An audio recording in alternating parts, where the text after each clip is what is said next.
All right, what is up, guys? Randomonium here, and we finally made it. We reached 20,000 subscribers, um, and I'm really happy. I feel like I've been reaching for this goal for a while, and I know that 20,000 isn't a lot when compared to a lot of other YouTubers, but it is very special to me because this is something that I do just as a hobby, just as kind of a part-time thing.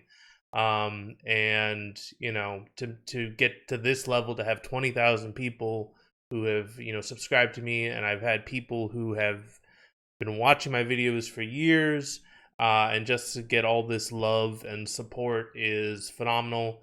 I definitely want to start out the video just saying, like, thank you guys. I would not be still doing these videos if it wasn't for people constantly telling me how much they enjoy it.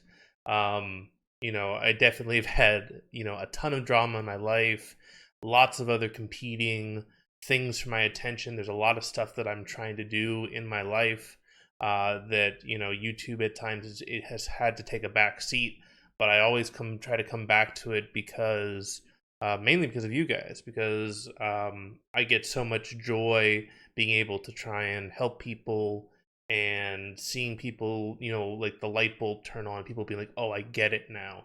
That's really cool for me to see, and it's kind of the thing that kind of motivates me. But I want to go over as many of these questions as I can. I think there's over like 80 questions that I got. I know I've been asking for questions for a while, and you guys have been giving me some great questions. I'm gonna try to go through all of them as I can. I'm not gonna go through them one by one. I've tried to try and group them into groupings, and if there's like a general theme to a question, I'm gonna try and just answer. If 4 or 5 people ask roughly the same thing, I'm gonna try and answer it all at once. I've broken it down into a couple different categories. So I've broken it down into real life questions, so questions about me outside of YouTube, outside of League, questions about YouTube in particular, questions about video games that aren't related to League of Legends, so like other stuff that I play, questions about League, and then the final topic that I'll leave for the very end is some people asked some spicy questions about politics and other random stuff, social issues and stuff like that that I'm happy to weigh in on. Obviously, this is not a political channel; it's a gaming channel. But I have thought in the past about branching out into other areas, starting up second channels or third channels. But obviously, I barely have enough time to maintain my own gaming channel, so there's no real point in me trying to start up a second channel when I'm struggling to get videos out just on a single channel. So yeah, we'll start off with the real life questions, and I'll just try and work through them as fast as I can. So there's a lot of people who ask me, what are all these diplomas that I have behind me? I did mention this kind of my I Love Me wall behind me from all this. It's actually not everything that I've gotten so far, but it's a lot of my awards and diplomas and everything else that I've gotten from my military service. So, for those of you who don't know, I was in the United States Navy for 9 years. I was a submarine officer. I served aboard LA class submarines. And I had a bunch of different jobs in the Navy. Most of them are related to engineering, since that is my background. I have both a undergraduate degree and a master's degree in mechanical engineering. And these that are back here, I've got 1 Navy Commendation Medal, 3 Navy Achievement Medals. Obviously got my diplomas for both my undergraduate degree and my graduate degree. I've got my commissioning certificate from when I became an officer. I've got letters of thanks that I've gotten from various commands on my time, and then I've got other memorabilia that I've gotten from my different duty stations and tours I've done. People writing, thank you and stuff like that, and goodbye, or telling me about something that they really liked that I did in the past couple of years. So just like memorable stuff that I did in the military. Everything that's behind me has sentimental value to me, and a lot of the stuff that's on my desk, I have there's a lot of sentimental value. So I have got these little boxes that they serve sake in them. So if you go to Japan, you can get little sake, and you can see I've got like my class ring in here. I've got a bunch of command coins in here that I've received over my time in the military.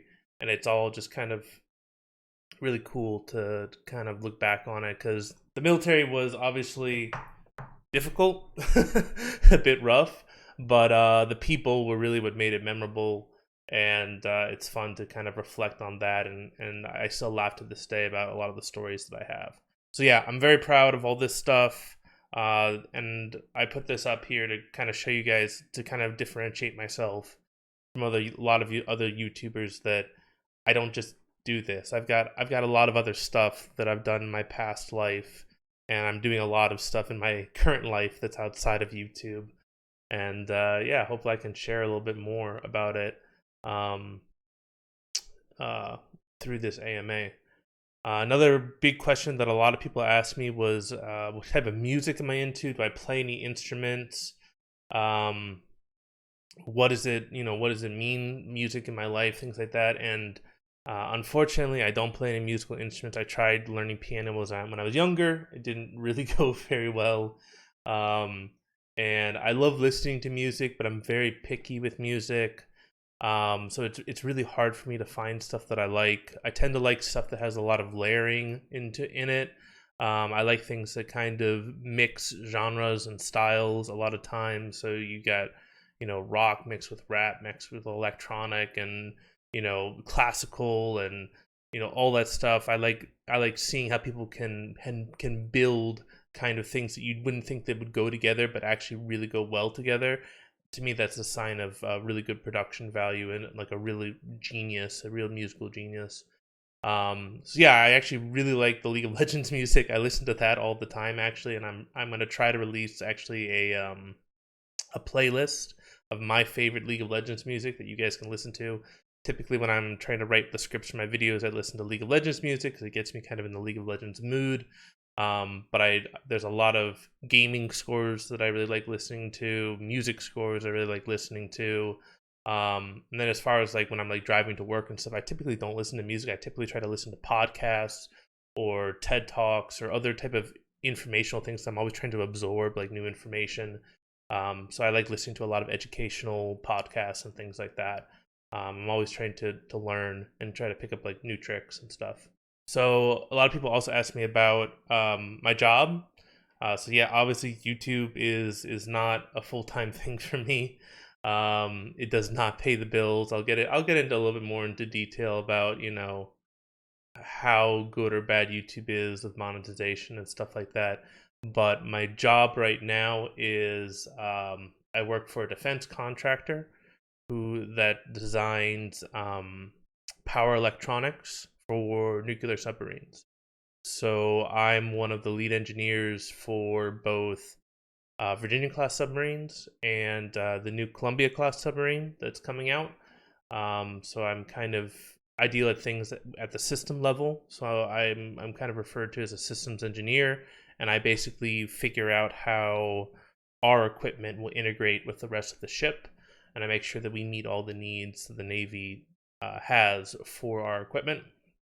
And I may start doing some work on some LA class submarines. There's discussions that we might put some of our equipment on LA class submarines too. So yeah, it's I take my job very seriously because the type of equipment we build is essential for ship operations. If our equipment fails, then the submarine, yeah, it's not a good day for the people who are on the submarine, and I don't take that lightly because people's lives could depend on our equipment, and it's not just their lives; it's also the families. So yeah, we take our jobs very seriously, and we make sure that we build the best equipment on the planet. That's something I'm very proud of, and yeah, I mean that's why I'm not doing YouTube videos all the time, is because I do have a very important job, and I do really enjoy my job. So another question that somebody asked me about my personal life is that they're asking me how is life adjusting without my dad, and how my family's been coping. So for those who don't know, my dad died last year. He actually died on November 5th of 2018, and obviously it's extremely hard to try and go through something like that. It's a life-changing event. I think that I kind of have grieved in a really healthy way. I did like an hour-long video where I just kind of poured my heart out, and that actually was incredibly therapeutic for me. I know a lot of people were just like, "Wow, that's kind of crazy that you kind of, opened yourself up in such a public way." But I felt like it was really important for me to get my feelings out and try to connect with people who might be in a similar situation. Um, but yeah, I don't have any regrets. Me and my dad were on great terms. We had a great relationship. I definitely looked up to him my entire life. He taught me so much, made me who I was, or who I am rather. And yeah, I'm eternally grateful to him. And I think about him all the time. I talk to my mom all the time, and I don't really look at him as gone because I use his teachings every day, and I see myself or see him in me every day. So I do feel like he really is a part of me. Um, so yeah, it's hard, but life goes on, and I know that he would want me to keep continuing my life and keep hard charging and trying to achieve, and not to feel sorry for myself or anything like that. Uh, More lighthearted question. Somebody's asking me what's my favorite food. Oh man, I actually I love to grill. I grill stuff and I smoke things. Actually, that's kind of a thing that me and my dad did all throughout growing up. My dad was a grill master. He loved grilling everything under the sun, and I spent many a an evening outside watching him grill and learning from the master. And I love grilling everything. I'll grill any type of meat, vegetable. I've grilled pizzas. I've grilled, all things that shouldn't be grilled. I've grilled. As far as like what's my favorite, I think I kind of, it's hard to say what's my favorite. I kind of think of it as like what would I eat for the rest of my life. If I can only eat like one thing, and I probably have to say something like pizza that was like versatile because you can put any toppings you want on pizza. But as far as like something that is kind of like a delicacy that like when I want to treat myself, I'll definitely go for like a filet mignon steak, and I actually will uh, I'll marinate it, I'll smoke it, and then I'll grill it, and it's just freaking to die for. I love it. So yeah, that's I guess I didn't fully answer the question, but yeah, either steak or pizza most likely. And the final question somebody was asking me about my personal life is what's my most interesting experience with coaching, whether it be in real life, online, good or bad. That's kind of hard because I've actually had a lot of experience with coaching. So that's actually I'll get into a little bit more of this later on. But one of the reasons why I kind of have gravitated toward YouTube is I've always enjoyed like coaching and mentoring and things like that. When I was in high school, I was in charge of the mentoring program. So it's kind of like a Big Brothers Big Sisters program. And I also was a tutor for people who were struggling in math and science. When I went to college, I was also head of the mentoring program in college, with uh, older, more like junior seniors mentoring freshmen, sophomores. And I also was a tutor there as well. And tutoring has kind of always been in my blood. Mentoring has always kind of been in my blood. Same with coaching, things like that. I think probably one of the best experiences that I ever had with kind of mentoring, coaching, teaching, that kind of stuff is I actually volunteered in my last year in college.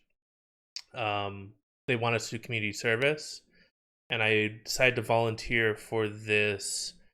It was basically a school for kids who came from like really dysfunctional families. They were either runaways or they were abused or neglected. So it definitely was not an easy um, place to be because a lot of the kids had problems.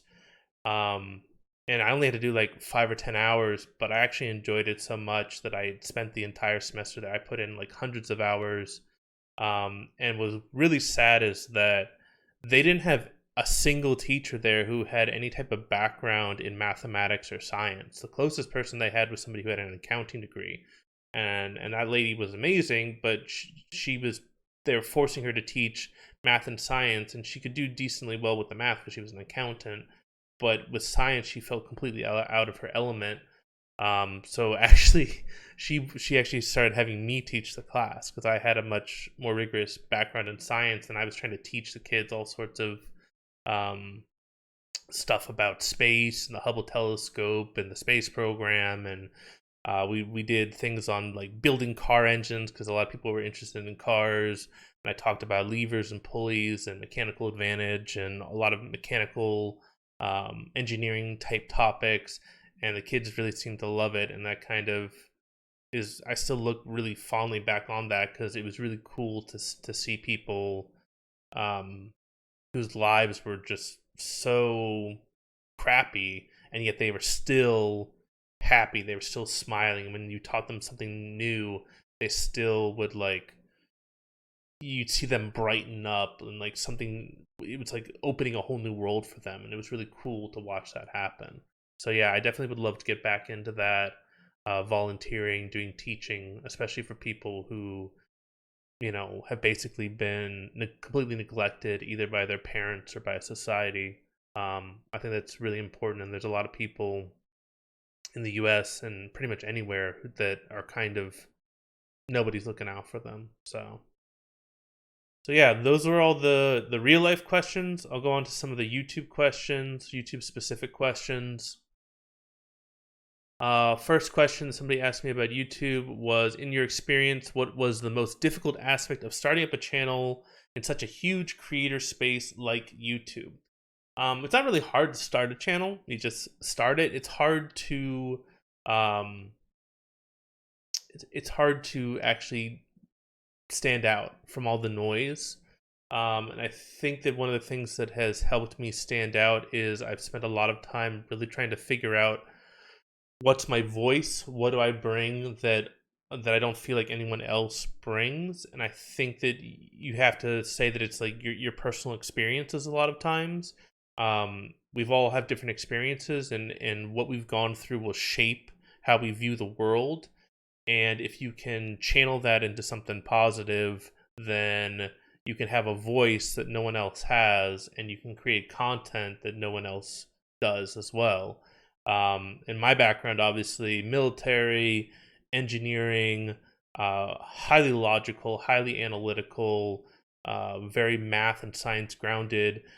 That's my voice, because not many people have that, the same type of background that I have. So there aren't many people who can do analytical videos like I can. There's not many people who can do statistical videos that I can.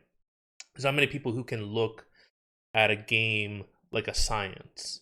And that's what I try to do a lot of times, is really break things down to their fundamental building blocks. Like what are like the fundamental equations of League of Legends? And I don't think I've gotten to that point yet, but I'm trying to get there. I'm trying to really kind of peel back the onion and figure out at its most basic level what is League of Legends, and trying to kind of solve that puzzle basically.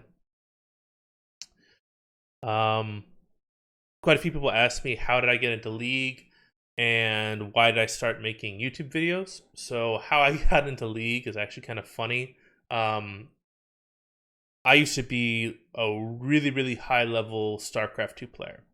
I was like high diamond, I think it was low master. Um, and I played random. So for those of you who don't know StarCraft 2, there's three races. There's Terran, Zerg, and Protoss, and most people specialize in a single race. I picked random, so I would have a random race every single game, and I could play all three races at like a high diamond, low master level. And I did that all throughout graduate school, mainly. Um, but StarCraft 2 is like it's rough. Like you have to have like 300 actions per minute to be really good at the game, and it's just really intense, and games can last for a really long period of time. And I was looking for games that could be a more casual experience for myself. But I was kind of in graduate school. I was making some money, but I wasn't making a lot of money. So I didn't really want to. I wanted to find things maybe that were free to play. And actually, League of Legends popped up as a free game that was getting really good reviews, and I actually really enjoyed it. And I actually played League of Legends in a really like casual kind of way from season 1 to season 5. I didn't play like I didn't really consider League to be like I didn't treat it serious. I played like bot games and normals and ARAMs and that kind of stuff. I didn't really do anything serious with League of Legends until about season 5. In season 5, I had finished my deployment and all that stuff, and things were finally calming down on the Navy side. And I thought about trying to get back into StarCraft, and I just couldn't do it. It was just too difficult. I'd spent too much time away from it because of deployments and all the other stuff that I was doing with the Navy. And I was like, well, maybe I should just go to League of Legends, because League of Legends has got an esports scene that's pretty freaking huge. It seems like it's on the rise while StarCraft 2 is on the fall. Maybe I can start playing League of Legends more seriously. So I started playing a little bit more, and obviously I sucked. Started getting involved in teams, and being involved in a team was great for me. I learned a lot. I was involved with people who were like Plat Diamond, and they were like, oh yeah, you're way better than you just got to keep practicing and keep playing. Like, we think you're really good, but you just keep, do this, do that. And they taught me a lot. And I think they really helped me grow and improve as a player. And while I was on that team, none of them had computers that were good enough to like record the games as we were playing or do anything like that. But I actually had a computer that was good enough to do that. And I also had access. This was before the League replay system was integrated into the actual client, but there were third-party programs that you could use to view your replays. So what I would do is I would go into the replay and I would review a game that we played, and I would give my thoughts, and then I would upload it to YouTube and have them watch it, and they would critique it and let me know, like, oh yeah, I agree with you here, I disagree with you there, blah blah blah blah. And that's kind of how I started off doing YouTube videos. And obviously I was horrible back then, but eventually the team kind of crumbled. We had people who had to school and work and girlfriends and boyfriends and everything else, and everybody kind of split off and went their separate ways. And I was kind of left like, well, should I keep doing videos or not? So I was like, what the hell? Why not I just keep doing videos? I like doing video editing. I like, doing this kind of analysis and review and stuff like that. So I kind of messed around, and I didn't really achieve anything at first with my YouTube channel. And, you can look back at some of my first videos. I haven't taken any of them down. I don't think they're like horrible, but they're not really unique or interesting. There's nothing that really is different about them compared to any other channel. Like the videos I was first making, you could get from 100 different YouTube channels. So I really was kind of struggling. I was like, why should somebody watch my channel as opposed to one of these other channels? And I really couldn't answer that question. And then just slowly over the years, I kind of started building my own voice and started building, what makes me different? Why should somebody subscribe to me as opposed to someone else? What do I bring to the table that other people don't? And I feel like I'm still on that journey. I think I'm still evolving as a YouTuber, and I'm still learning and still trying to improve. But I think that I have kind of carved out a little niche that I can reside in within the League community, and I provide a service that no one else does. So hopefully you guys agree. People are asking me, am I planning on ever streaming like Twitch or YouTube? I'd love to stream. Unfortunately, my schedule with work and everything is just so hectic that it makes it impossible to have like a regular stream schedule. I was thinking maybe doing it maybe once a week, like on a Saturday or Sunday, but I don't really want to stream me playing. I would rather stream, have a conversation, like choose a topic and discuss the topic for an hour or two, and take questions, and maybe get random people on the call or something like that. I don't know. I've thought about it. I haven't really implemented it, but if you guys think that would be kind of cool, basically just do kind of almost like a podcast with video, just talking about a particular League of Legends topic, like, hey, this is everything you do for an attack comp, and this is what you do for a protect comp, or we get different topics. Let me know if that sounds interesting to you, and maybe I'll try to test out the waters and see if people actually enjoy that type of content. Another person asks, are there any YouTubers that I enjoy watching? Do you watch more information or entertaining? I'd watch a little bit of both. I wish that there was more educational videos out there for League of Legends. I feel like there's way too many clickbait videos. I know a lot of people, they're just entertainers, and that's cool. But I feel like a lot of times it's a lot of wasted potential. I think a lot of YouTubers out there, especially the ones who are really highly ranked, they've got this amazing wealth of knowledge, and unfortunately, people would rather see them dabbing on a video or smashing people who are in silver rather than like actually like learning from some of the, like the best players on our server, and it's kind of weird. And I think a lot of it has to do with the fact that there's no incentive to actually produce like high quality content on any streaming platform. It's all about quantity, not quality. Um, and I really feel for a lot of the creators, because I know some of the creators in the past, they've tried to do higher quality stuff and more educational stuff, and you don't make money doing it. You make much more money just pumping out volume, rather than focusing on something that's really really good. And then thankfully, because of my career, I don't have to do that. I kind of refuse to do that. I'd rather pump out like one really good video rather than do like 10 mediocre videos. Um, so yeah, I think I have a, it's a double-edged sword. I mean, uh, obviously I can't upload as many videos as I'd like, but I do get a lot more creative freedom to really go after the things I really really think are cool, rather than just having to constantly upload videos in order to, be able to pay my rent every month. And that kind of leads right into the next question: is am I able to live off of YouTube? And the answer is no, absolutely not. Um, I'll be completely transparent with you guys. I make the most I've ever made in a single month from YouTube is a little less than $500. And when you're living in Southern California, $500 does not pay your rent. You'll pay maybe some food and some gas. But yeah, it does not pay the bills. I'd say typically I take home $250 a month, $300 a month in YouTube. Um, so yeah, it's definitely not something that I can do full time.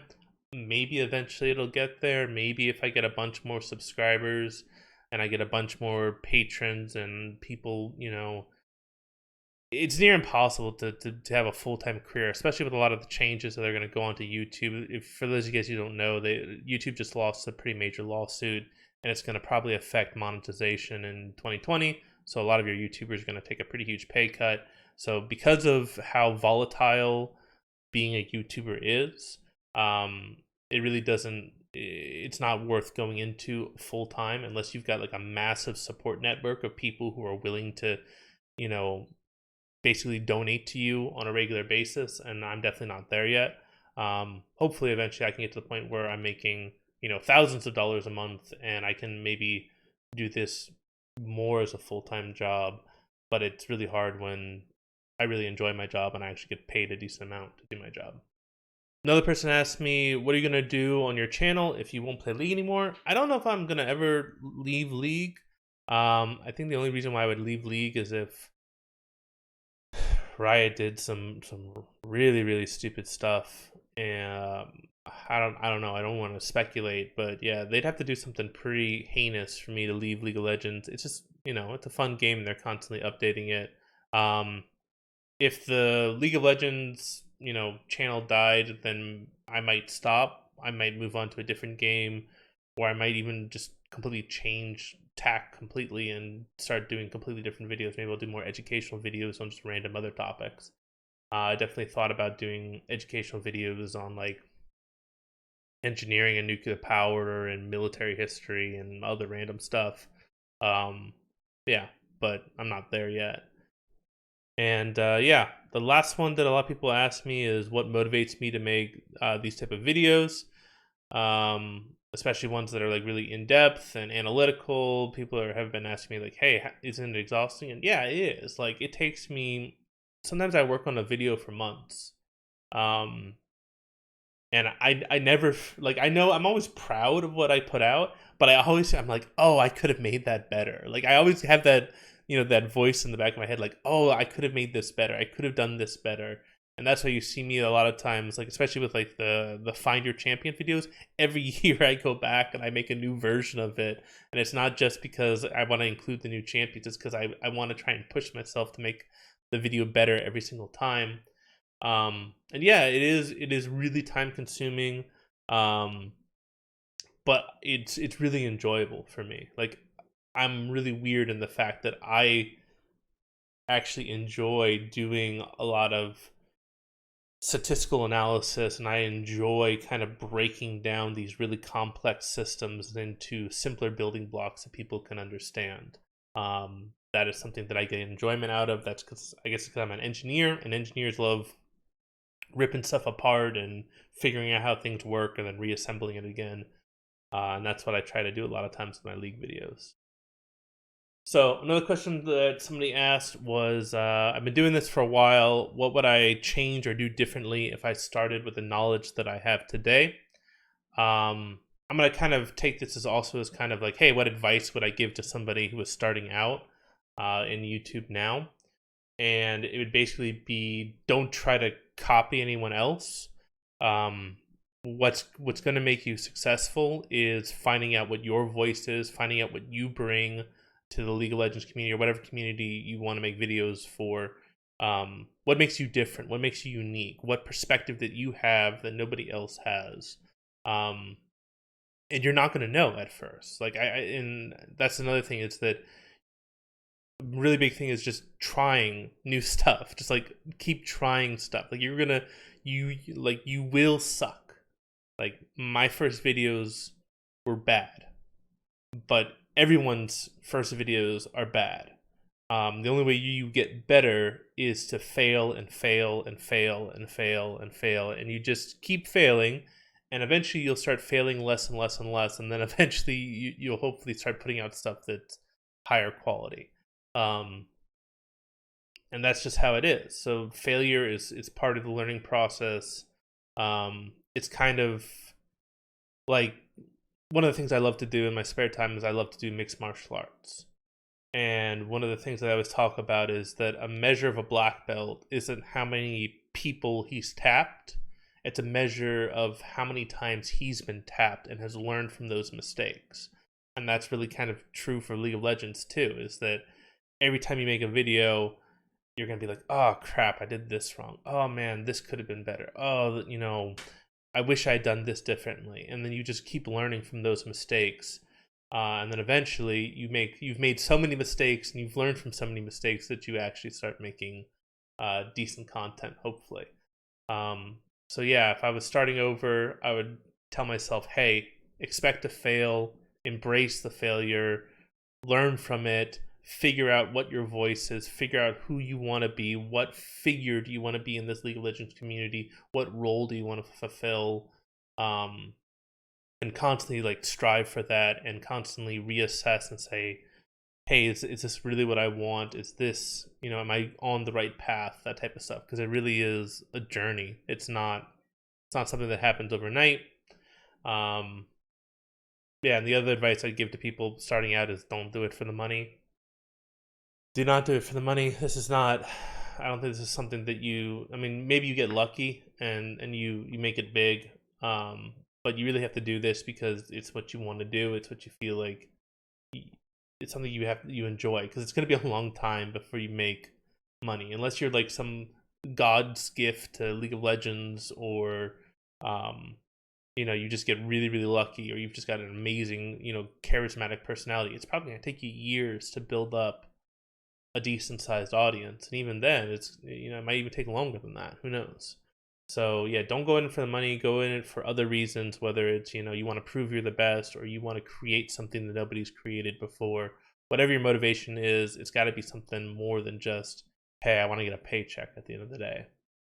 And then finally, somebody was asking about, am I going to go back to doing my subclass videos?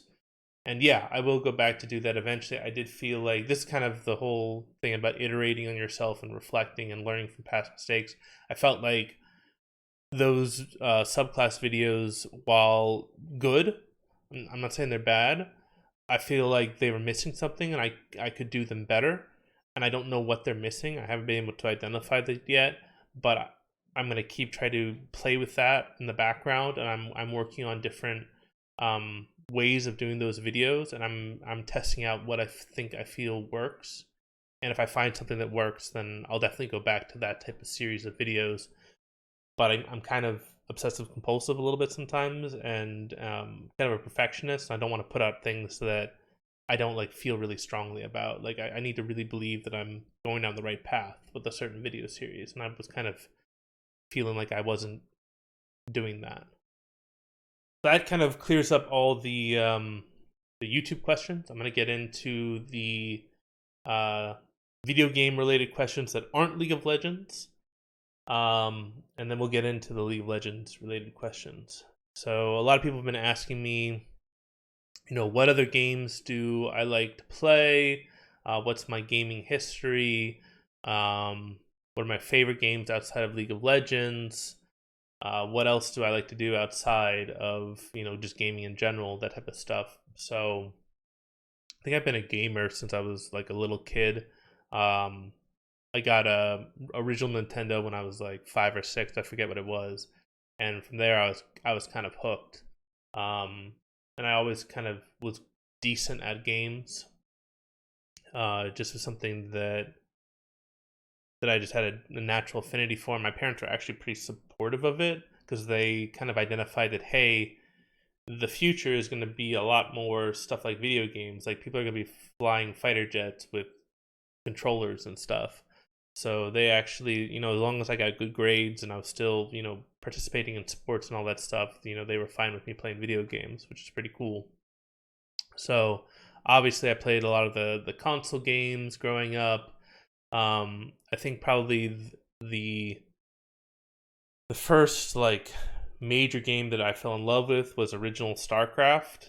That was just kind of huge for me, and I played that all the time with my friends online, on BattleNet and things like that. So obviously, when StarCraft 2 came out, I was like in the beta, playing all the time.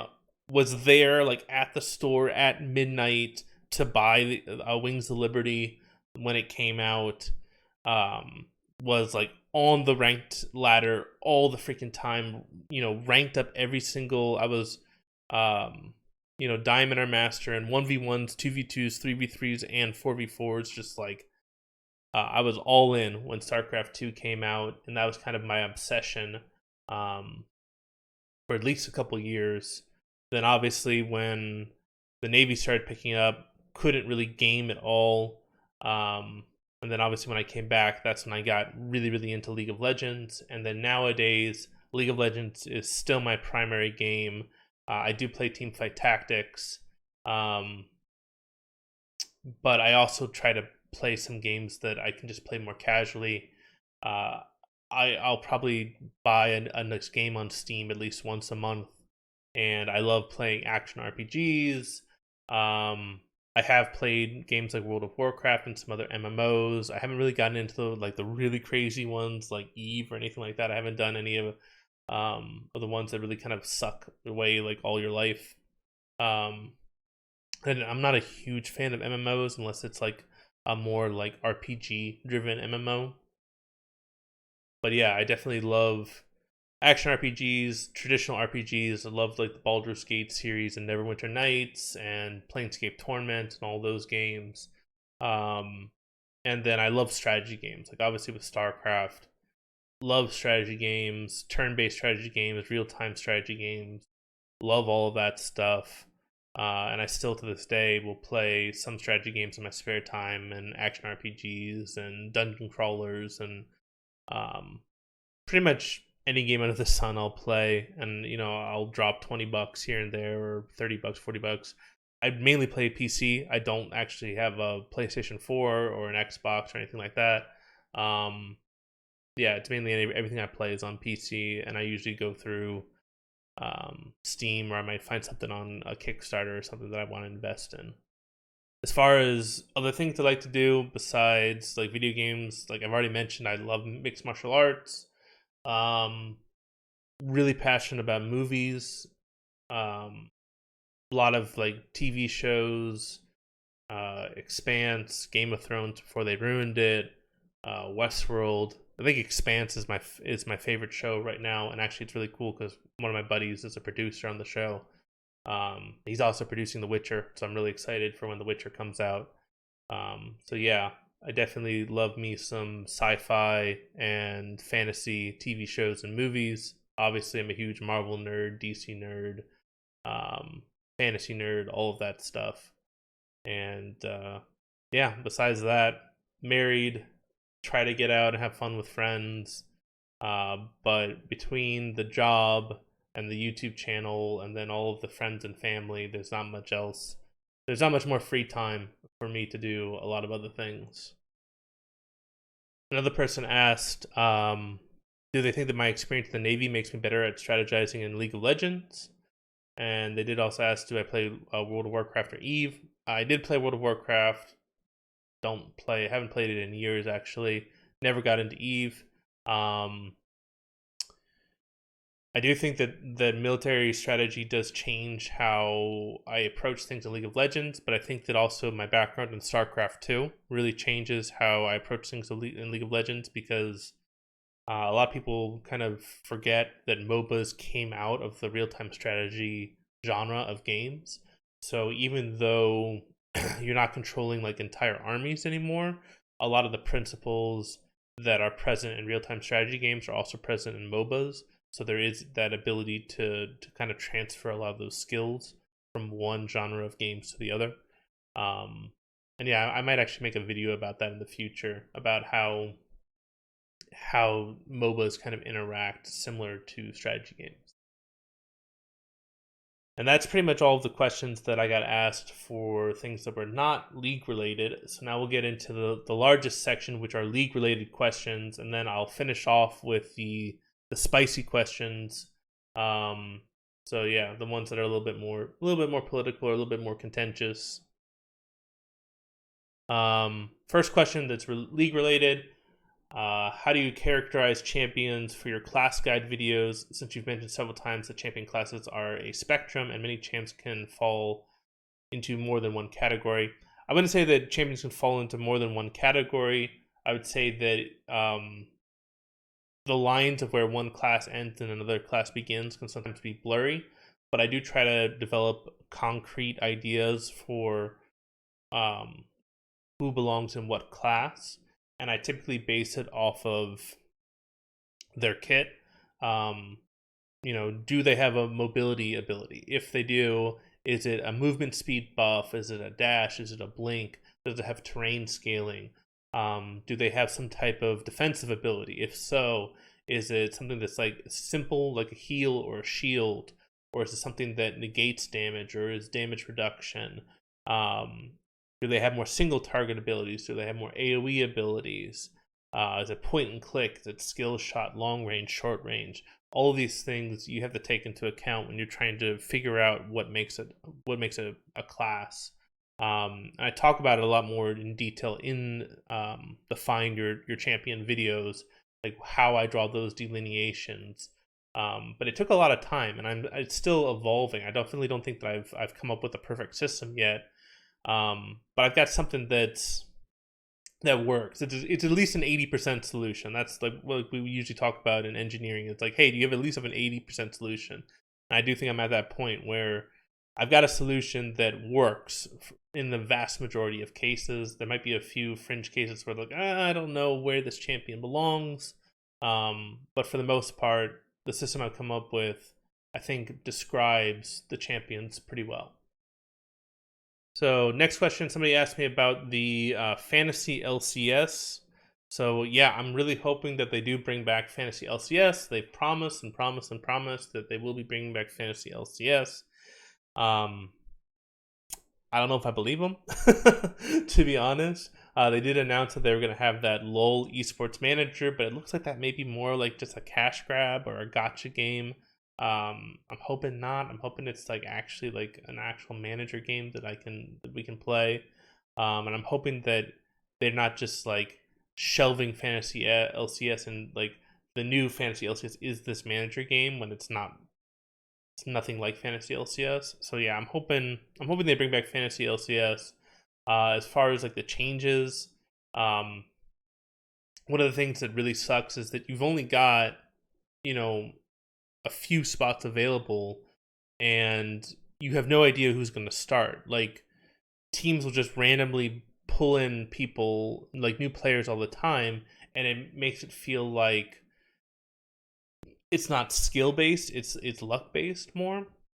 So I almost feel like if something like that happens, where a certain player is not playing a game, there should be some type of like auto sub feature where it'll sub in, um, someone else who's actually playing, or it'll sub in, or basically you'll get the points for whoever they sub in that same position. Something like that, I think would be a useful thing. So it's more skill based rather than, oh, I hope all the players that I want to play that are starters are actually going to play this week, and there's no, you know, people don't get sick or hurt themselves on the weekend or something like that.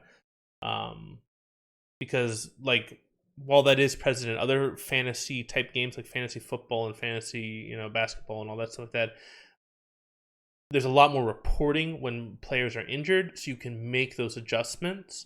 In League of Legends, a lot of times that stuff isn't announced until like 5 minutes before the game starts, and by then the rosters are already locked and you can't do anything about it.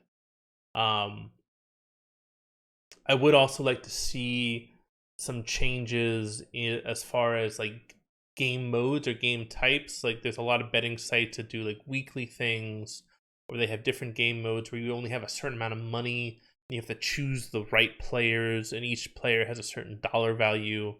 That type of stuff is really cool, I feel like, and could be a good way of that they could implement a fantasy LCS. And I'd love it if they also would obviously do some rewards or something like that. Like even if it's just like an icon or you know something that's not that impressive, just like being able to tie it better into League of Legends, tie it better into the pro scene. Maybe you can like have a display while you're watching the game. You can see the points like in real time or something like that. I don't know. It's gonna be interesting to see what they do. I hope they bring it back. And I will say that when Riot does stuff, they usually do it really well. So I do have faith that if we get something, it's going to be good.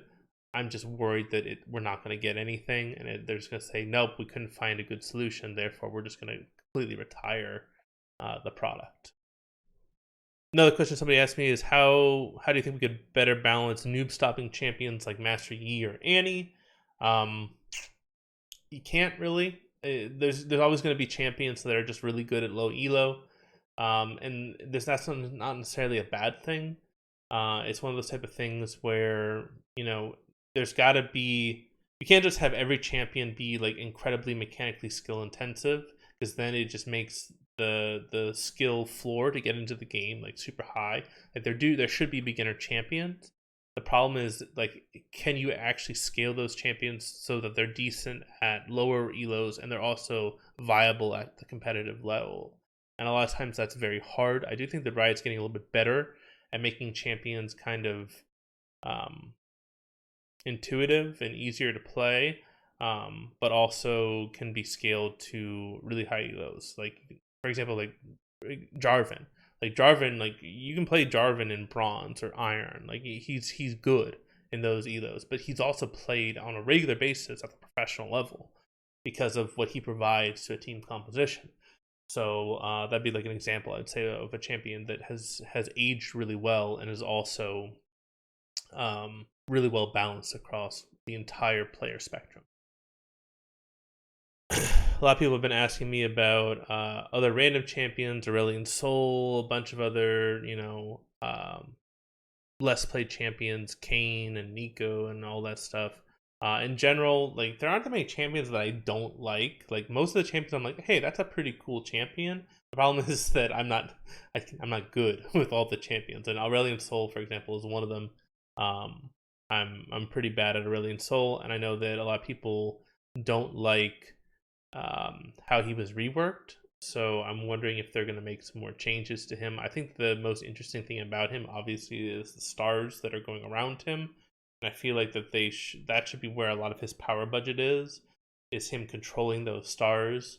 And I'm almost wondering if they could make something like when you activate it, that the radius expands, and but you make it a toggle, and then when it deactivates, it starts to contract, and it's kind of this mini game of can you keep your stars at the right um, size in order to effectively deal damage to someone.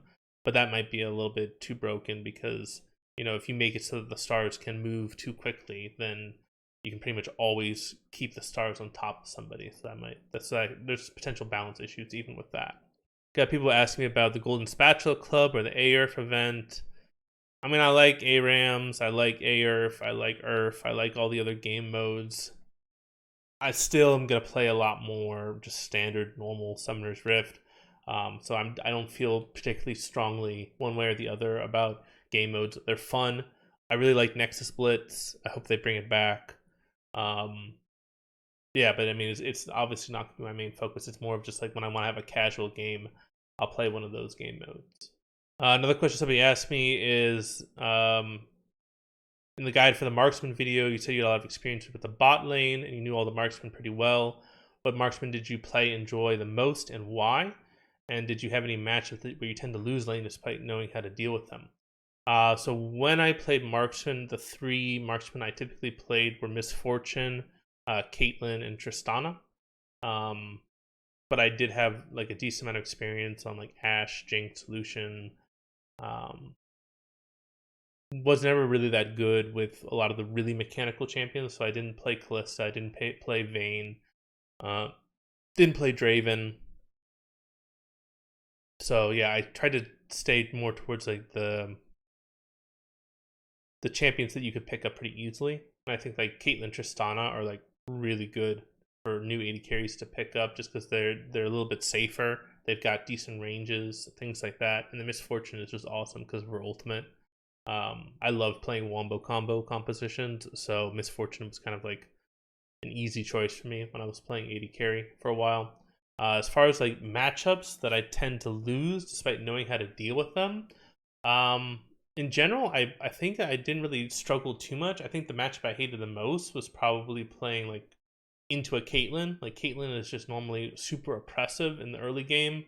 Good Dravens are also really frightening. So yeah, whenever you wound up with somebody who was a really good Draven, that's always very scary. But yeah, a good Caitlyn also was something I tended to avoid, which is why I learned how to play Caitlyn, because I would pick Caitlyn whenever I could because I hated playing against her, and I figured most people hated playing against her too. So next question: so which champion would you main if you would know that you would have the skill of a god with them? So for sure, that's got to be Lee Sin. Like Lee Sin, incredibly mechanically intensive champion. But he's kind of like every older school jungler was a Lee Sin main at one point in time. He's kind of like the most iconic jungler in the game, and since jungle is my main role, if I could be amazing at any one champion, it would have to be Lee Sin, because a good Lee Sin player it's a beauty to watch a good Lee Sin player play the game. And unfortunately, I'm not mechanically gifted to Lee Sin at all, so I never play him. I've practiced him from time to time, and I'm like, yeah, I don't have the skills to master this champion. I'd have to play him, 1,000 games before I'd actually be good at him. But yeah, if I could just like snap my fingers and be really, really good at any single champion, it would definitely be Lee Sin. I feel like he's just such a cool champion, but he's just so mechanically intensive that it's hard to actually make use of his abilities. All right, next question. Should Riot come out with a MMO? I think I'll also talk about like, hey, do I actually like the games that Riot is coming out with? Yeah, I love all the announcements that Riot made. Going to mobile with all that's with both League and Teamfight Tactics. The Legends of Runeterra game was really fun. The fighting game looks really cool. I actually I forgot to mention that one of my favorite games growing up was Soul Calibur, so it'd be really cool to have a kind of a Soul Calibur style game. You know, I know they showed off Ari and Darius, so yeah, having like being able to actually use weapons would be pretty cool for League characters. Um, but yeah, should Riot come out with an MMO? I would like them to. I would like them to come out with any game that was like a full 3-dimensional world of Runeterra type game where I could explore all of Runeterra. That would be absolutely massive. Like to actually see the size of Malphite or Cho'Gath or Nautilus or Galio, to actually be able to like interact with the champions from League of Legends and, you know, get quests from them, or, you know, things like that. That would be so cool. I think an MMO set in the League world would be amazing.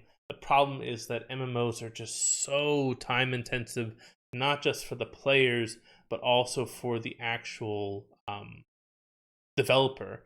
And if Riot was going to make an MMO, it probably would take away from League of Legends, which is probably why they haven't gone down that route, because it takes so much resources to sustain an MMO, and you would basically be siphoning off a decent percentage of your player population into that MMO, because MMOs are really addictive and they just kind of suck you in, and it's like a second life almost. So while I would like them to make an MMO, I don't think they're going to make an MMO anytime soon, especially since they haven't released anything about an MMO when they did the 10-year anniversary. Okay, next question. Who was my first main, and who do I main currently, and why? So I don't think there was a single champion that I mained at first. I think that the first two champions that I played a lot were Pantheon and Diana, and I still play Pantheon and Diana sometimes. I still really enjoy them. Even the rework Pantheon I really like. And I'm hoping Diana actually gets a rework as well and makes her more of a true like AP diving bruiser type of champion. Because right now she's more people build her more burst. I would like to see her also be viable more as like an AP bruiser style champion. But who do I main now?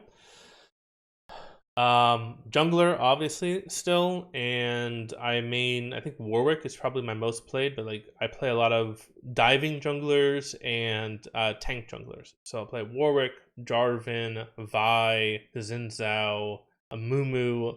I'll play Nautilus jungle, Malphite jungle, Sejuani, Zac, Gragas, you know, you name it, I probably play it. I think my most played right now is Warwick. I think the Warwick rework is probably the best rework that Riot's ever done, and I freaking love that champion. He's so much fun to play, and I actually really enjoy playing Nautilus jungle. I know it's off meta, but it's a really fun pick, and I feel like Nautilus is really overpowered. So I'm hoping they don't nerf him, but I think they will. Next question. So if you design a champion yourself, aesthetic and kit wise, what class and where in Runeterra do you think you would have them be? So as far as the class, I would probably want to have some type of diving champion or juggernaut kind of champion. And I have like a special place in my heart for like champions that can change forms, like the Jaces and the Nidalees and those types. I'm horrible with all of them. I don't know why, but all those champions that can change form. The only one that I guess I'm good at is probably Gnar. But I would probably want to design some type of champion that could change forms, but was actually like decent in the jungle, because I like playing in the jungle. But basically, maybe somebody who had like different type of weapon styles that they could use, like multiple weapons. And I'd probably want to place them either from like Ionia, Noxus, or the Freljord, because I think that would probably be the most fitting. If it was an Ionian champion, maybe they're more mystic weapons or energy weapons or psychic weapons or something like that. And if it's Noxus or Freljord, maybe it's such as some dude who's got just like covered in weapons, and he just grabs something off, his belt or his chest or his back and just smashes them with it. Yeah, I definitely want them to have more of either like a diving style of play or a juggernaut style of play. All right, next question is, did you or would you be interested in trying yourself as a professional League of Legends, I'm assuming coach, analytic, or trainer, something like that? Um, Saying that my knowledge is really good and they love how I explain all the different deep layers in the game. Yeah, I'd love to get involved with amateur or professional League of Legends teams as an analyst or a coach or um, just somebody just helping out. I definitely wouldn't turn it down. The problem is that with how busy I am, I don't think I can really provide a huge commitment to most teams. So yeah, I'd be happy if if there's anybody out there who is an amateur or professional coach and they want to ask me questions or they want to use me as a consultant, feel free to hit me up on my Discord. I'll see if I can spare some time. And yeah, I would love to get into, if I have more time in the future, I would love to get into being like an analyst or a coach for a team. Um, but yeah, I don't know if that's gonna happen just because it takes too much of a time commitment to really be like, if you're gonna be on a team, you have to be really on the team, especially at the professional level. And I'm not gonna freaking drive to LA every day. That's like a 2 hour drive, and I'm not gonna move to LA. So yeah, that's probably not gonna happen anytime soon. But maybe I'll get involved in some type of amateur scene in the future. Next question: what jungle champions do I enjoy playing, and which ones do I still want to learn? I kind of already answered this a little bit. I mainly play the divers and the tank junglers. I am trying to dabble a little bit in assassins and mage junglers. Like I have been trying to pick up Kha'Zix and Karthus. And I like playing a lot of off meta junglers. Like I've already mentioned Nautilus jungle that I play. I've also been trying out like Ornn jungle, Scion jungle, Cho'Gath jungle. Trying to add a lot of other champions in the jungle because my whole goal is to try to increase flexibility if I'm playing on a team. Like, if you can flex multiple champions into multiple different roles, then that allows you to free up a lot of draft diversity and being able to hide your picks so you can get favorable matchups. All right, next question. This is a hard one. This question: which champion has, according to you, the best lore in the game? Whew, that's a really hard one because there's so much good League of Legends lore. I actually don't know. I mean, like as far as like the stories that I actually connect more with the stories than the actual like the lore. Like Oriana had some really good lore and a really good story where she was just a normal, like a well-born Piltover girl, and she winds up basically sacrificing herself to try and help people in Zaun, and then she slowly turns into a machine. And then her story is really about loneliness, where she's trying to find someone like her, and she finds this uh, mechanized boy in a fair and thinks that he's got a consciousness like hers. And it's the whole story is about her talking to him and beginning to trust him. And she obviously has some type of feelings for this mechanical creature in the box. And then she finds out that it's just a facsimile. He's not really intelligent. He's just has pre-programmed lines, and you can like tell that he's really sad. And it's actually a really good story. And I tend to gravitate actually a lot more towards the stories that are sad, that evoke emotion, that type of stuff. Like the Skarner story is really sad, obviously. And yeah, there's a lot of really really good threads, and I think it's really good because a lot of times I really like how a lot of these characters are defined not by their strengths but by their losses and by their weaknesses and by their failures. And I think that's actually very true for most people, is that um they kind of say that like the heroes are not really like defined by their powers. They're defined by their flaws and their weaknesses, and that's what usually makes a really good dynamic between a hero and a villain. Is the villain is usually like really good at exploiting the hero's weaknesses. So I like that the League of Legends writers have kind of focused in on that and realized that in order to make they don't make like Mary Sue characters. They don't make characters that are good at everything. Every single character has flaws and issues and secrets and things that they're ashamed of and things that went wrong in their past and things that they regret and things that they wish they could change. I think that's really realistic. Next champion, what do you think about Fiddle mid? So Fiddle, he's obviously going to rework. Most Fiddlesticks players are just not good. But every once in a while you get a Fiddlesticks player that is absolutely freaking terrifying. And it makes me kind of really excited for the rework because those Fiddlesticks players are probably going to become even more terrifying since it seems like that they're trying to focus on Fiddlesticks' fear being a very central component to his kit. So yeah, Fiddlesticks is a champion. He definitely needs the rework. And I'm really excited to see what they do with him because he's very frightening. Right now, he's frightening in the right hands. I think he's going to be even more frightening in the future. Next question, what's my favorite skin in all of League of Legends? I actually really like the Super Galaxy Rumble. Is actually really fun. I think that's the first one that pops into my head. Super Galaxy Rumble is just a really cool skin, and yeah, I hope they keep exploring kind of those Super Galaxy stuff. Obviously I like the project skins. I like a lot of the futuristic skins that they do. So yeah, I hope to see more of that stuff. I definitely like the mecha skins as well, Mecha Scion, Mecha Malphite, those type of skins. Yeah, a lot of the skins that kind of reimagine the League of Legends champions in a different world, I think are really cool. But the first one that comes off the top of my head is probably the Super Galaxy Rumble. I think that they did an amazing job with that skin, and I hope they do more like that in the future. If I could delete or rework any one champion from the game, who would it be and why? I've never wanted to delete a champion because I know that even Teemo, even the Yasuo or the most hated champions in League of Legends have players that love that champion. And I definitely feel for some of the people when their champion is reworked, like Aatrox, for example, that it feels like the champion just got deleted. So yeah, I never would want to delete a champion. As far as reworks, I think that Riot is prioritizing a lot of the right reworks. I think that Volibear needs a rework. I do think that Fiddle needs a rework.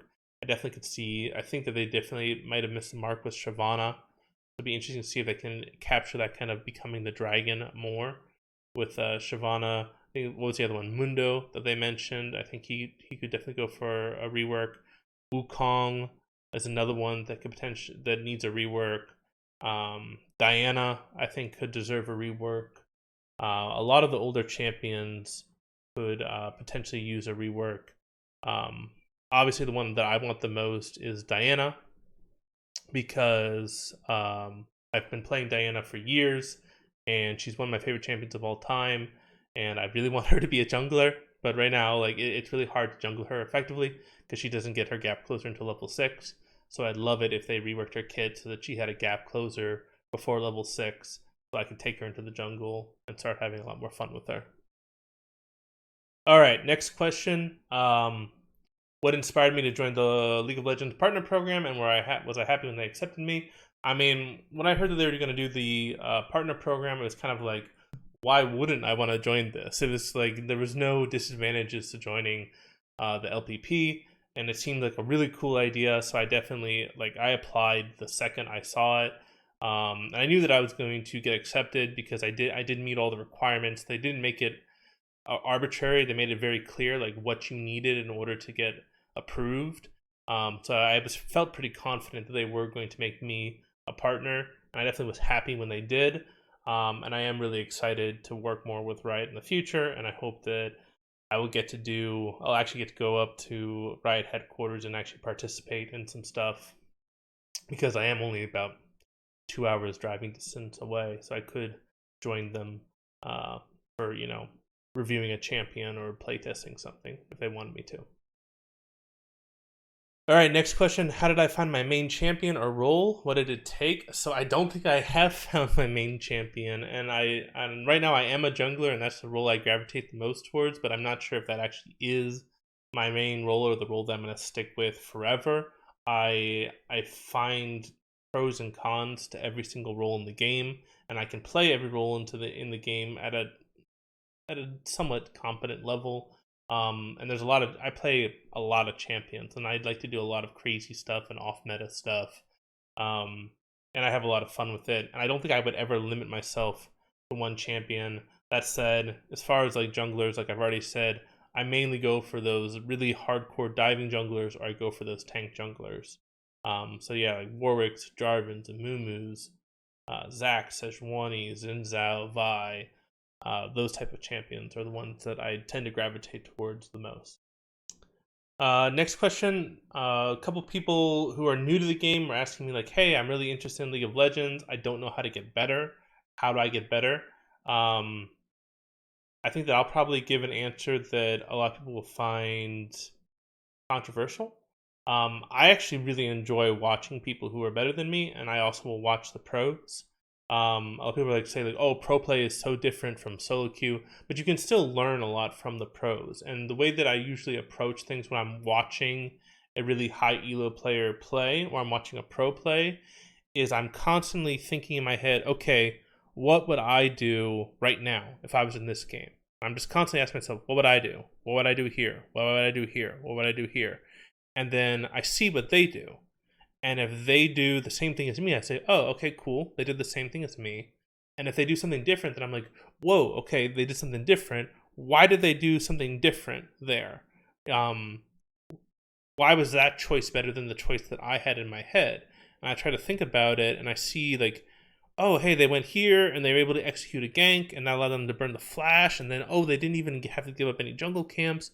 And you can learn like jungle pathing and efficiency, or you can learn minion wave dynamics, or you can learn a bunch of other stuff just by like watching people who are good at the game and constantly asking, why are they doing that? Why are they doing that? Why are they doing that? And also kind of comparing it to, hey, I would do this in this situation, but this person did something completely different. So where is the flaw in my logic, that I'm not coming to the same conclusion that they are? That's kind of how I try to usually approach it when I'm trying to learn from other people.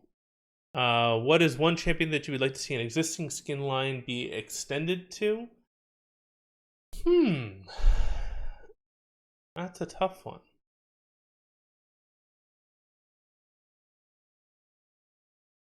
I mean, I would like to see like project skins and mecha skins and um, those type of like super galaxy skins for like every champion. Like I love those type of those skin lines. And I mean, I'm sure that eventually every champion will have a project skin, because it seems like they release, 4 or 5 project skins every year. So yeah, maybe eventually we will have every champion will have a project skin. But I don't think I have any one champion that I feel like I would want to have them, like they have to be added to a particular skin line. Oh, the other one would be like Darkstar. I really like the Darkstar stuff.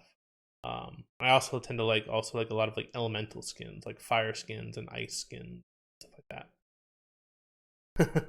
Next question. Another person asked me, why are Riot's animations and songs so good? It's because they pay they pay really competent people to do really really good jobs. It's very clear that they have a really really high attention to detail, and they know what they're doing. Um, and yeah, their animation is on point. Their songs are on point, and it's very clear that they use their animation and their songwriting and stuff like that as a marketing tool for the game. So I think that's not to be underestimated at all. Is they know that if they produce a good song or a good video, that song or video is going to get millions and millions and millions of views, and there's going to be all these YouTubers and influencers who are doing reaction videos. Even people who aren't playing the game are going to want to get a piece of that, um, whatever they've created. And I think that Riot has realized that, and they said, "Oh, okay, if we put out something that's super high quality, that's going to be better publicity for the game than any ad we could ever do." So yeah, that's why I think that a lot of their stuff is good, is because they realize the value of it, and they invest very heavily, both in money and time and people, into creating a very polished product. All right, next question. A little bit more personal. So, what area of the gameplay do you feel like I need to work on the most, and why? So, I'd say that my mechanical skill is absolute garbage. I don't play difficult champions. I don't play mechanically intensive champions, and I probably never will. I go for champions that are easy to execute, and I rely more on my macro skills, positional, just like being in the right position at the right time, using map awareness, jungle tracking, minion wave control, all that stuff. I use a lot more of the macro style of the game sense than the individual micro. But yeah, if I had the time to work on something, I would definitely want to work more on my micro and being able to get more predictive plays, predict flashes, being able to flash key abilities, work on my skill shot accuracy, timing my abilities correct, that kind of stuff.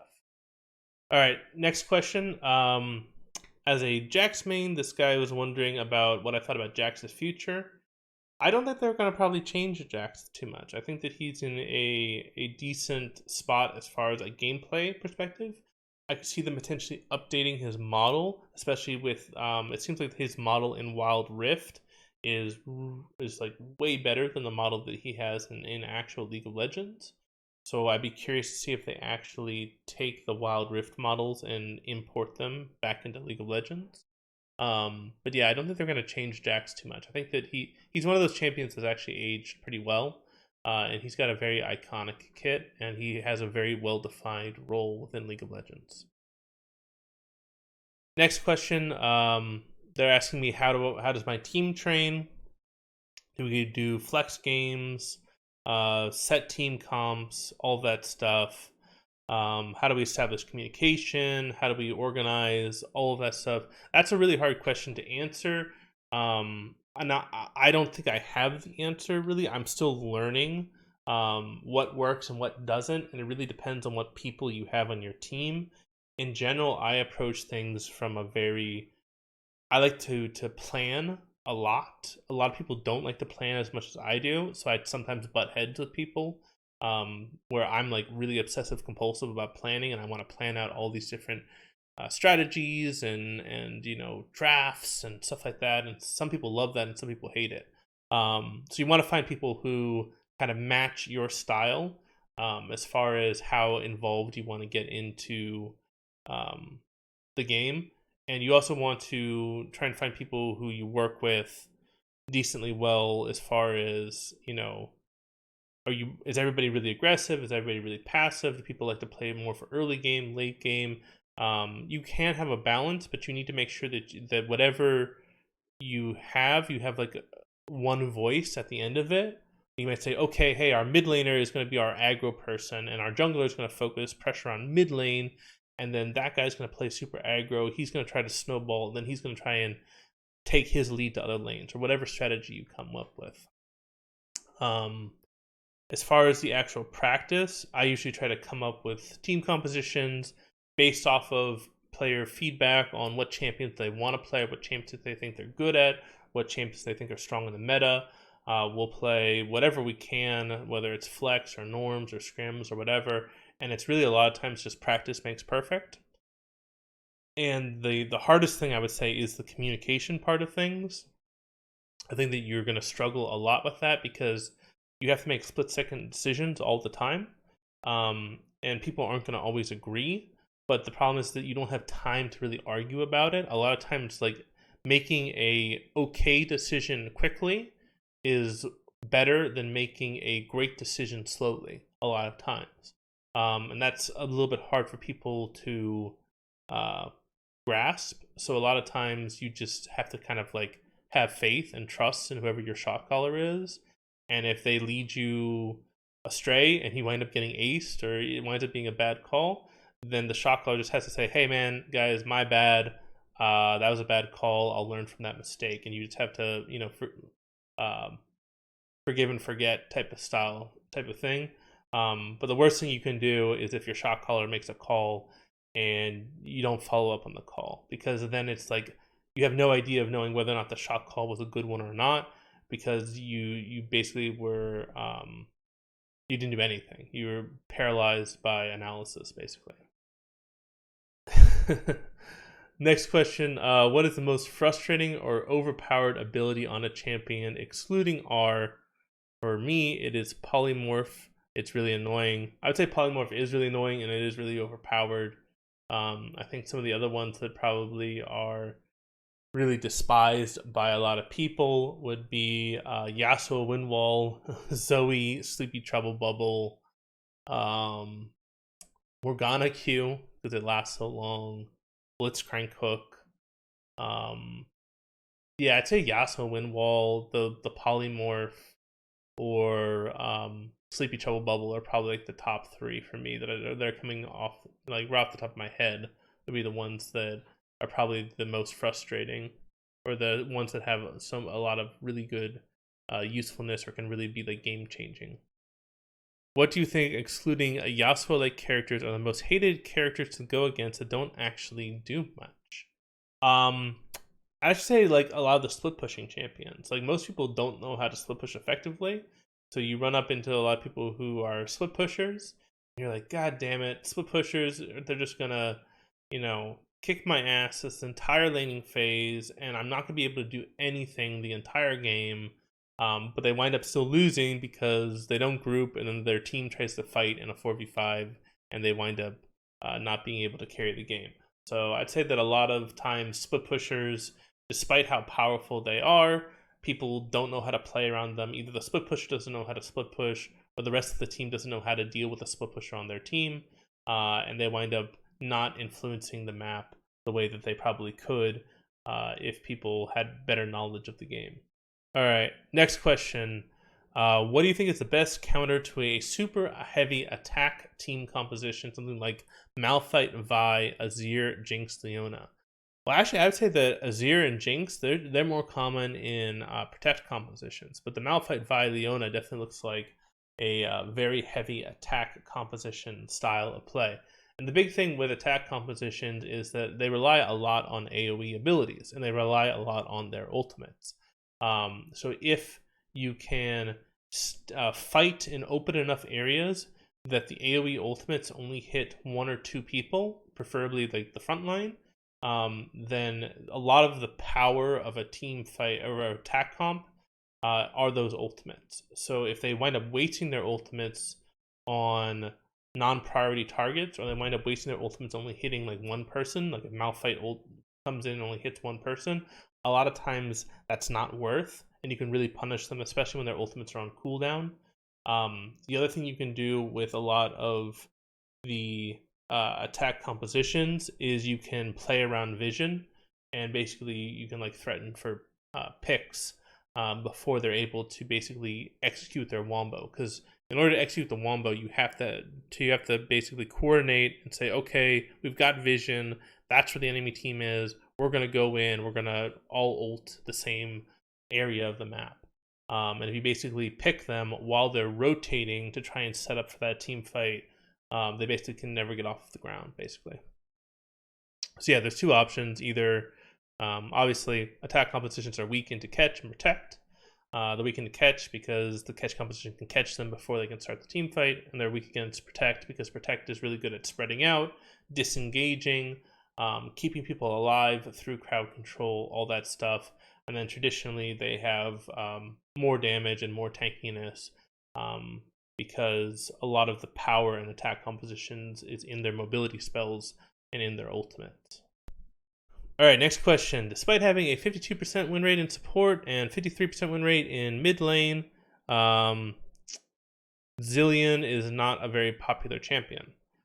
So yeah, I agree. Zilean has a decently high win rate, but he's not very popular. So the important thing you have to remember is that win rate is inversely proportional to play rate a lot of times. And the reason why that is that as a champion becomes more popular, the percentage of people playing that are like hardcore mains of the champion is less and less and less. So like, there's only a finite number of people on the server that are really, really good at a specific champion, and the popular champions have a lot of people playing that champion that aren't in that really, like the mains, the one trick kind of category. So you'll see actually a lot of champions that have really low play rates that are only played by like mains of the champion, like your Aurelian Souls and Zillion and those types, they typically have very, very high win rates. They'll have 52, 53, 54, 55% win rate. And the reason why those win rates are so high is because of they're only played by people who main the champion. If they got more popular, their win rate would actually drop. Hopefully I explained that. Yeah, if not, I did a video in the past on that, but basically you would expect that as a champion becomes more popular, their win rate will drop. And just because a champion has a win rate higher than 50% doesn't mean they're overpowered. If their play rate is really low, it could just be that it's because you only have one Trix basically playing the champion. And you would expect the one Trix would have higher than a 50% win rate on their one Trix. All right, next question. This one's kind of tragic based off of the results for Worlds that just happened. So the question is the gap between the West and the East finally closing? I'd say that the gap between Europe and the East is probably closing. Europe has been in the finals the past 2 years. They won MSI. They had all 3 teams get out of group stages this year. You definitely can make a case that EU is the best region in the world, or the second best region in the world behind potentially China. So yeah, I think Europe is doing great. I think NA is really struggling, and I actually thought about doing a video on that, like why I think NA struggles. And I don't think there's like a single root cause. I think it has a lot to do with server density, meaning we don't have as many players and we're spread out over a larger geographical area. We have a single server for all of North America, and it's very hard to get like good latency times. Like a lot of other servers have better latency. And likewise, we have a smaller player base. League of Legends is not as popular in North America as it is in some other parts of the world. And then also, I'd argue that our amateur scene, like leading up to academy and professional, is the worst of any region that I've seen. Like there's very little infrastructure for people who are trying to transition from being Diamond, Master, Challenger into a semi-professional team into a professional team. It seems like Europe is much better at that. They have all these different leagues set up around League of Legends that kind of feed talent into the LEC, and we don't really have that at NA because we don't have a really good established network to pull from. We wind up importing a lot of our talent, and we probably do have good players here. They don't really have a foundation to stand on. They don't really have like an organization that helps pull talent up, kind of like how like the Major League Baseball does it, where you've got, you know, high school and college and the minors and the major, and it's this whole linear progression that's very well defined. We don't have that in League of Legends at all. I think we need that if we want to actually challenge the other regions for a world championship. Next question. Why does everyone hate Yummi? Because she's able to be untargetable. That's really what it comes down to, is Yummi, like her ability to be untargetable. It's the thing that makes her really fun to play, but it's the reason why people hate her, is because she feels very hard to punish. It feels like the only way you can punish her is if either she or the person she's attached to really, really fucks up. And I think that's kind of an anti-fun thing that some people consider, is that it feels like I have to wait for this champion to mess up before I'm actually able to effectively punish them. All right, next question. When are we going to see the spicy team comp thing? It's coming. Right now, it's way too complicated for me to release to the general public, and because I think it's so powerful, I don't really want to release it and just like make it open source, because I'm worried that people will potentially abuse it or use it for things that maybe I don't want to be associated with, or they might try to sell it to somebody without permission. Like, I am worried about that kind of stuff. I think most of the community is really good. I think that like at least like 99% of the population would just use it for its intended use, but I'm worried about those fringe cases. So I do kind of want to try to protect it a little bit more before I kind of release it into the wild, so to speak.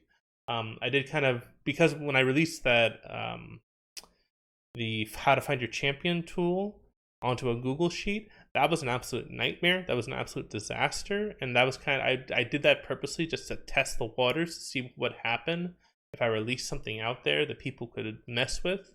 And it kind of proved that even though most of you guys are really good, there are a lot of people out there that will just like completely destroy stuff and completely mess with stuff if they can.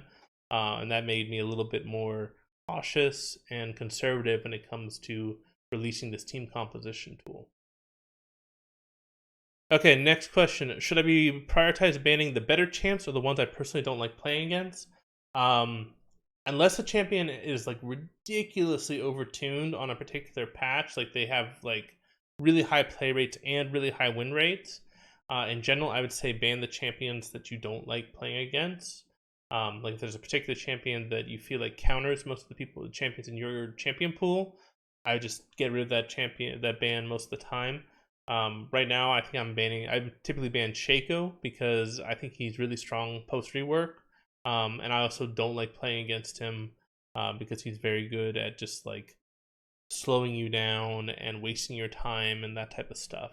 But a lot of times I don't normally ban junglers. I normally will ban something in a lane that I feel is really overpowered because I don't want my laners to get smashed against that, basically.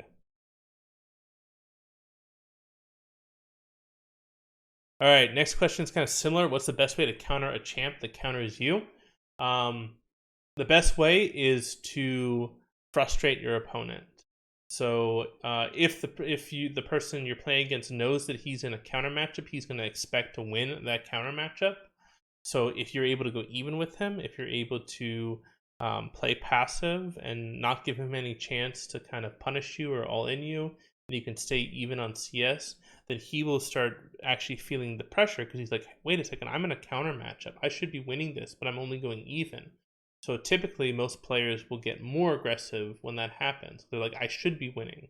So I must be playing too passively. I need to play more aggressive. And when they play more aggressive, they tend to make more mistakes, and then you can potentially punish them for those mistakes. So I've seen this a lot where you run into somebody who's they'll try and tower dive you because they're like, hey, I counter this champion, I should be able to tower dive them and kill them, and then they wind up getting killed because the tower will actually will turn the 1v1 in your advantage. So yeah, try to play with realize that just because the champion counters you doesn't mean that the person playing the champion counters you. You can definitely still outsmart them and kind of bait them into being overly aggressive. Next question. What is my favorite simple character? Probably Warwick. Warwick or Jarvan. I guess Nautilus. I mean, pretty much every champion I play is simple. Like I don't play mechanically intensive champions. I play the simple champions. I play the Amumus. I play the Warwicks. I play the Nautiluses. I play the Jarvans. I don't play very hard champions. And I like all of them. Yeah, I think that Warwick, like I said previously, is probably the champion I play the most, and I think he is the best rework that Riot has ever released. All right, next question. What do you think of the preseason dragon changes? Do they add more variety to the game, or is it too much RNG? In general, I don't feel too strongly about the changes until I actually see them in actually on the patch. I don't want to jump to conclusions too quickly. I don't think it's necessarily going to be super good or super bad either way. I think it's going to definitely change how you have to play around drakes, and I especially like some of the other changes that they made where it seems like the dragon buffs are a little bit weaker, but the dragons are easier to take. I feel like a lot of times drakes are kind of a trap in their current iteration. Like it takes way too many resources to kill them. So I think weakening them and weakening the buff may make teams prioritize them more, which may encourage more decision making, which could be a good thing.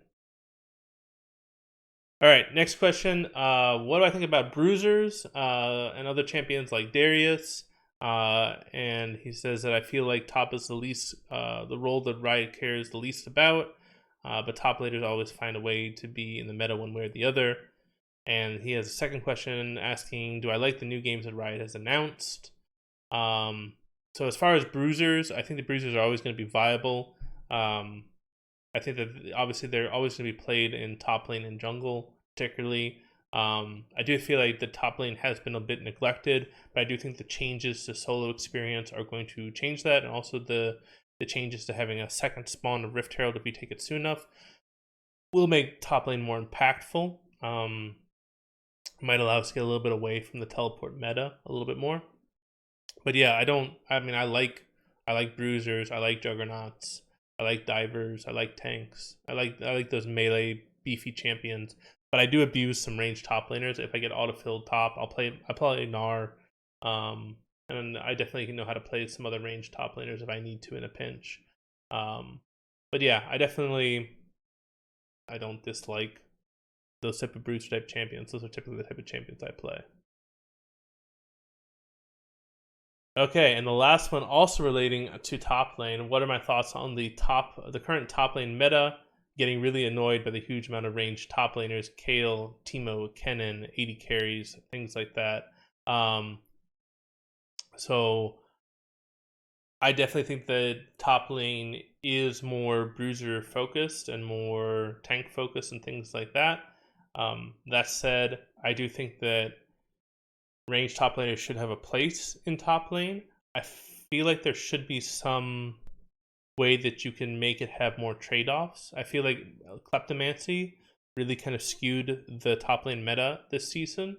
So I think that changing Kleptomancy, or basically removing it, was probably a good call. And I think that the changes to Doran's Shield may also make it the range versus melee top lane matchup more favored towards the melee top laner. So I think that we'll probably won't see as many ranged top laners in top lane next season, but there still will be a place for them, like especially the ones that are kind of traditionally top lane. Gnar, Kayle, Teemo, Kennen. Yeah, those will probably stay in top lane. AD carries, maybe not. You may still see Tristana or Lucian occasionally. But yeah, they do ruin laning phase, but you have to understand that if those type of champions don't get ahead, eventually you're going to get to a point where you can just basically just smash them in the 1v1. So you just have to know, you have to learn how to play around them. I do think they have a place in top lane, but they shouldn't be as dominant as they've been this season. So holy cow, I had no idea, but we're almost at 2 hours that I've been talking. We went through a lot of questions. So I do have a few questions left that are spicy for anyone who's still here. If you are, congratulations on you that you made it this far. But yeah, so we have a few spicy questions. I'm not going to spend too much on these. If you guys want me to answer more type spicy kind of questions, let me know. First spicy question that I've got is, what's wrong with America today? And I think the general answer that I would say is that people don't do their research. People like to be spoon-fed. Everything is, tweets and headlines and clickbait, and people don't listen. They just kind of read one sentence and then just make a judgment off of that. We're very short attention span here in the United States, and I really dislike it because most issues, especially complicated issues, have a lot of nuance to them. This is why I particularly like a lot of podcasts and things like that, because you can spend 3-4 hours really digging into an issue. Like you can spend 3 or 4 hours talking about economic issues, or issues with drugs, or issues with terrorism, or issues with the Middle East, or issues with Israel or the EU, or there's all these issues that are incredibly nuanced and incredibly complicated. In order to really kind of unravel that ball of yarn and really get to some of the critical issues, you can't do that in a 6-minute segment, or you can't do that in a single tweet. You really have to spend some time really deep diving into it. And I wish people would not rush to conclusions so fast. Like, if I don't know a lot about a topic, I don't have a very strong opinion on that topic. It's only the topics that I've really researched for a really long period of time that I have strong opinions on. But I feel like everybody has strong opinions on everything, even if they have no knowledge of the topic, and they're absolutely convinced that they're right. Even if they have like no knowledge on the topic, like the Dunning-Kruger effect is like super huge with most people, at least in the United States. I can't speak for the rest of the world, but it feels like everybody's a know-it-all. Nobody ever thinks they're wrong. and nobody's ever self-reflective.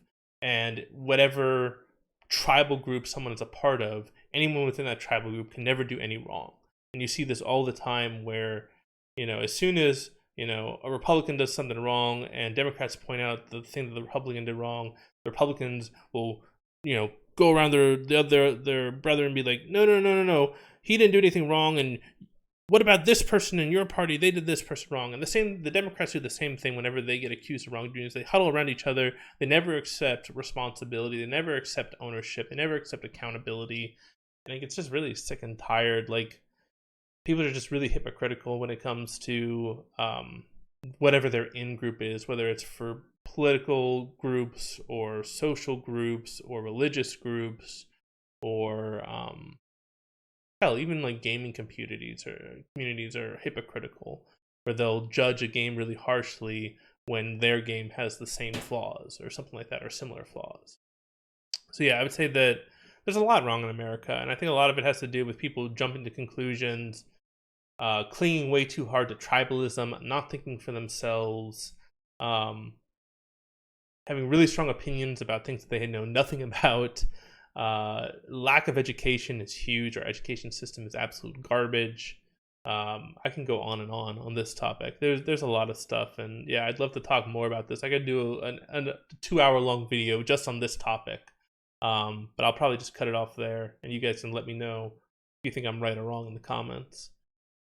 All right, next hard question, or next spicy question is, what is my stance on game titles that try to be culturally, politically, or religiously correct with attempts to be all-inclusive, even though it might not fit the classic lore of the game? I mean, game developers are free to do whatever they want. Like, if you want to make a game that's not historically accurate in order to be more inclusive, then that's a fine choice. But at the same time, I don't think that a developer should be punished if they want to be more historically accurate at the expense of being inclusive. Like, things like racism and sexism and bigotry and homophobia, those are parts of history. And to make a game that doesn't have those things probably isn't very realistic. It's kind of looking back with rose-tinted glasses. So, like, for example, like the World War I games or World War II games, like, I'm sorry, but a lot of women did not fight in those wars. So it makes sense that if you wanted to have a historically accurate game, the vast majority of the people fighting in those games should probably be men. But if you don't want to do that, if you want to make it so that you do have the option to play female characters in those type of games, then that's fine too. But I think that I don't have a problem with game titles trying to be politically correct. I have more of a problem with people saying that game developers are wrong if they try to be historically accurate at the expense of political correctness. I feel like that's wrong. That's kind of trying to like whitewash history. Like, I'm sorry, we did shitty things in the past. If we're doing a historical game, then maybe it's a good thing that we embrace that stuff and we say, hey, look, we used to be like this and now we've improved, and we have to make sure that we remember our past mistakes so we don't repeat them in the future. That type of thing. Another question, how do you on earth do you stay so level-headed when primarily playing such a toxic game like League? I'm not always level-headed, I'll be honest. I get pissed off, I get angry, I rant and rave. I typically don't type in chat though. But yeah, I'm not always cool and calm-headed. I definitely have a very fiery side to me. Some people I'm sure will tell you who have played with me, and I do have very high standards and expectations for the people I play with. And sometimes that comes out with me, coming from my military background. I definitely don't shy away from telling somebody that I'm upset, or telling somebody that I feel like, they need to pull their heads out of their ass. But yeah, in general, at the end of the day, it's a freaking game. Like, I can't get too worked up over a game when there's all this other stuff going on in my life. Like, I love video games, but there's such a small amount of my life. And even if I got like Challenger in League of Legends, it wouldn't compare to the achievements that I have on my wall already. So it's kind of one of those things where I can't really take it seriously, because at the end of the day, it's a game, and a game is supposed to be fun. And I try to always remember that the only reason why I'm playing this is trying, like, I'm doing it to relax. I'm doing it to have fun. I'm doing it to learn something new and chat with people and enjoy myself, right? All right. So the final spicy question for the entire AMA. Last question I'll be answering is what are your thoughts on the several incidents reported involving Riot staff being sexist and derogatory towards female employees, and do you think the league has implemented strong enough report features to protect minorities in the community from serious harassment in game? So, I'll actually expand this to not just Riot but other communities, other developers as well. Riot fucked up huge. And I think I should just be really blunt about that. Like, it's very clear that the stuff that they did was not okay. And it was very clear that they had a very frat boyish culture, and the leaders were very unprofessional. And what's more is that they almost had this culture of complacency where even when people reported that there was problems, they didn't take those reports seriously, and they actually punished people for reporting. And that's one of the worst things you can do, like, as a leader, is that like when I was in the military, like, we do a lot of fucked up shit in the military to each other. We constantly pull pranks on each other. We're constantly nagging each other and, you know, doing silly stuff and cracking jokes at each other's expense. But if somebody, like, if one of my guys came to me and said, hey man, like, you know, this joke like really hurt me or really offended me, or hey, this prank, I didn't like it, I would actually listen to that person. I'd be like, okay, yeah, I'm sorry, I didn't intend it to be that way, or I'm sure the person who did that didn't intend it to be that way. And, you know, you mediate, you bring the person in, you say, hey, you know, we're a family here, you know, sometimes we're gonna step over lines, stuff like that. You know, both people apologize, both people get their feelings off their chest, you hug it out, you do whatever you need to. Hell, if somebody's really pissed off, then maybe you throw them in a boxing ring together, you let them box it out for a little bit, and then they can hug it out. Whatever needs to happen. But the way that the management at Riot handled this stuff was awful, and they need to get better leadership at Riot, I would say. At the same time, it's inevitable that you're gonna cross the line. The people are gonna get offended at one point or another. So, like, I don't want to come down too hard on Riot because we're not robots. People are gonna want to crack jokes. People are gonna want to, you know, liven things up in the workplace. So I don't really fault them for trying to do that. The real fault I place on them is that when people said, hey, I really have a problem with this, they didn't listen. And also, the thing that really bothers me is that they developed a culture where people were afraid to speak up when they felt uncomfortable. Like, that's the part that really sticks with me, that I think that Riot needs to work on, and that requires a change in management. And I'm actually really pissed off because we haven't seen that change in management from Riot. I don't know of anyone who's gotten fired at the managerial level from Riot. And personally, I think some heads have to freaking roll in order for there to be an actual culture change within Riot. That's the only way that there has to be repercussions for the people who were complacent in this type of stuff. As far as League implemented stronger enough report features to protect minorities in the community from serious harassment in game. Well, one problem I have with this is that I wouldn't say it's just minorities, right? Like, it's not just minorities who deserve protection from harassment. It's everybody who deserves protection from harassment. That said, it is an online video game, and people are going to act like assholes sometimes. That's why the mute feature is in the game. As far as the report function, I do feel like the report function is useful. I have seen plenty of people get banned when I report them because they say racial slurs or derogatory remarks, or they tell me to go kill myself or whatever, what have you. The system does tend to work. The problem is that it is automated, so it does miss a lot of things. And I think the things that it really does miss a lot of times are people who intentionally feed, people who are purposely trolling. The system doesn't catch that, and we've seen countless examples of that, especially in higher elo of play. people who are just ruining games for streamers and higher elo players, and they have no repercussions whatsoever. And if the streamer says even a bad word about them, like there's a huge amount of community backlash, and that feels really hypocritical from the community and also from Riot. But as far as like harassment and like verbal stuff, yeah, I think they have a pretty good system in place. I think the problem is that for the things that are non-verbal, there's not a good system in place yet that really is able to figure out when people are being trolls and the what like.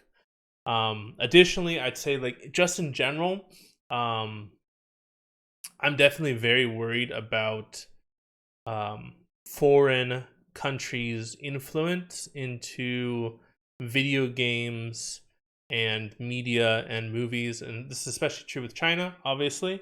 Obviously, Riot is owned by Tencent, and Tencent is gobbling up a lot of other developers and getting into movies and all of that stuff. And there's all the memes about South Park getting banned and stuff like that.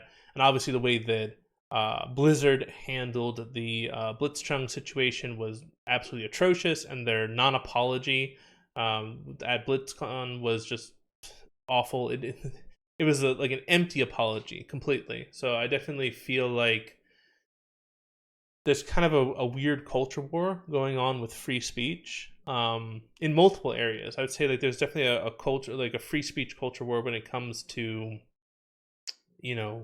China's influence in American media, or I shouldn't say American media, I should say Western media, because there's plenty of EU developers and Canadian developers and stuff like that.